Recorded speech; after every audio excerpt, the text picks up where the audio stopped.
রাজস্থানের চুরুতে মঞ্চে দাঁড়িয়ে মুসলিমদের খুন করার নিদান দেন এক উগ্র হিন্দুত্ববাদী নেতা। তার হাত থেকে মাইক কেড়ে নিয়ে ভিকি দুধওয়া নামে এক যুবক প্রকাশ্যে বলেন, রাজস্থানে হিন্দু মুসলিম বিভেদ করা যাবে না, এটা দেশের সংস্কৃতি নয়।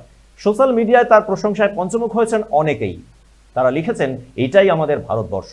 উত্তরাখণ্ডের দীপক কুমারের মতো এবার রাজস্থানে রুখে দাঁড়ালো ভিকি দুধওয়া। রাজস্থানের চুরুতে এক উগ্র হিন্দুত্ববাদী নেতা মঞ্চে দাঁড়িয়ে হুমকি দিচ্ছিলেন, আমার কাছে হনুমান চালিসা আছে, আমি তা নিয়ে মসজিদের ভেতরে প্রবেশ করব এবং তা পাঠ করব, তারপর দিল্লির পথে পথে মুসলিমদের দেখলেই খুন করব। উগ্র হিন্দুত্ববাদী নেতার হাত থেকে মাইক ছিনিয়ে নেন তিনি।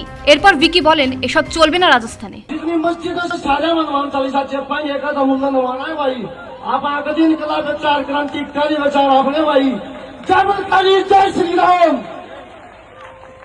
सभी भाइयों को राम राम। भाई के विचार ने जो इस विचार को मैं नहीं मानता हूँ भाई। आपका जो शब्द है, जो मस्जिद के अंदर, मैं इस शहर में रहता हूँ, मैं प्रोग्राम कैंसिल कर सकता हूँ, जितने भी भाई है खड़े होकर जा सकते हो। मैं एक हिंदू मुस्लिम भाईचारे में रहने वाला बालक हूँ भाई, आपकी बहुत इज्जत करता हूँ। রাজস্থানের চুরুতে এক আলোচনা সভা চলছিল। সেখানে দুর্ঘটনাগ্রস্ত আহত গরুকে কিভাবে রক্ষা করা যায় তা নিয়ে সচেতন করা হচ্ছিল আমজনতাকে। সেখানে ছিলেন হিন্দু মুসলিম দুপক্ষই। 5000-এরও বেশি হিন্দু ছিলেন সেখানে, 2000-এরও বেশি মুসলিম ছিলেন সেই অনুষ্ঠানে। ভিকি বলেন, আমরা শত শত বছর ধরে হিন্দু মুসলিম একসঙ্গে বাস করি, কোথাও কোনোদিন সম্প্রীতি নষ্ট হয়নি। এখন এসব কি হচ্ছে?